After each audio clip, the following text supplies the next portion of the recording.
UDF ഭരിക്കുന്ന മണ്ണാർക്കാട് നഗരസഭയുടെ Ayurveda dispensary ഉദ്ഘാടനത്തിന് മുഖ്യാതിഥിയായി PK ശശിയെ വിളിച്ചതിൽ പരിഹാസവുമായി ഡിവൈഎഫ്ഐ. PK ശശിയെ വിളിച്ചതിൽ ബ്രാഞ്ച് സെക്രട്ടറിയോ ലോക്കൽ സെക്രട്ടറിയോ മറുപടി പറയട്ടെയെന്ന് മണ്ണാർക്കാട് ബ്ലോക്ക് സെക്രട്ടറി സിരാജ് വെള്ളപ്പാടം പരിഹസിച്ചു. അഴിമതിയുടെ ഭാഗമായി ഉയരുന്ന വിമർശനങ്ങളെ വഴിതിരിച്ചുവിടാനാണ് നഗരസഭ ശശിയെ വിളിച്ചതെന്നും ശ്രീരാജ് പറയുന്നു. PK ശശി ഡിവൈഎഫ്ഐയുടെ ഭാഗമല്ലാത്തതുകൊണ്ട് ഞങ്ങളതിൽ അഭിപ്രായം പറയേണ്ടതില്ല. അത് ഇവിടുത്തെ ബ്രാഞ്ച് സെക്രട്ടറിയോ ലോക്കൽ സെക്രട്ടറിയോ അല്ലെങ്കിൽ ബന്ധപ്പെട്ട പാർട്ടിയിലെ മറ്റ് ഘടകങ്ങൾ ആരെങ്കിലും പറഞ്ഞത് അതിലിപ്പോൾ ഞങ്ങൾക്ക് അതിൽ പ്രത്യേകിച്ചൊന്നും പറയാനില്ല. എനിക്ക് തോന്നിയൊരു കാര്യം എന്താണെന്ന് വെച്ച് കഴിഞ്ഞാൽ അഴിമതിയുടെ ഭാഗമായിട്ട് ഇതാകെ പ്രശ്നമായിട്ട് കിടക്കാമെന്ന് ചെയർമാൻ അറിയാം.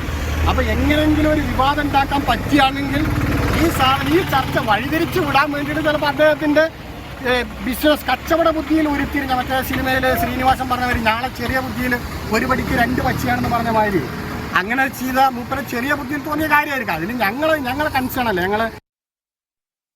സാജിദ് അജ്മലിന്റെ വിശദാംശങ്ങൾ നൽകാൻ. സാജിദ്, എന്താണ് ഡിവൈഎഫ്ഐ പറയുന്നത്?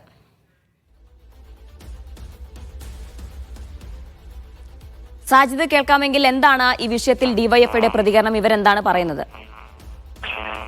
അല്പസമയത്തിനുള്ളിൽ തന്നെ മണ്ണാർക്കാട് നഗരസഭയുടെ കീഴിലുള്ള ആയുർവേദ ഡിസ്പെൻസറിയുടെ ഉദ്ഘാടനം ആരംഭിക്കും. ഇതിലേക്ക് മുഖ്യാതിഥിയായി PK ശശിയെ ക്ഷണിച്ചിരുന്നു.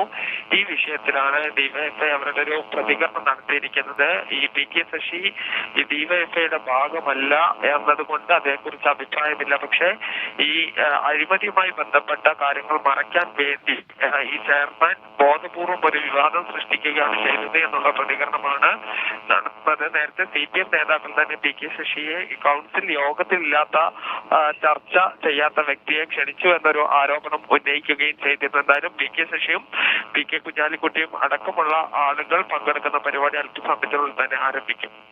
ശരി, സാജിദ് അജ്മലാണ് വിവരങ്ങൾ നൽകിയത്.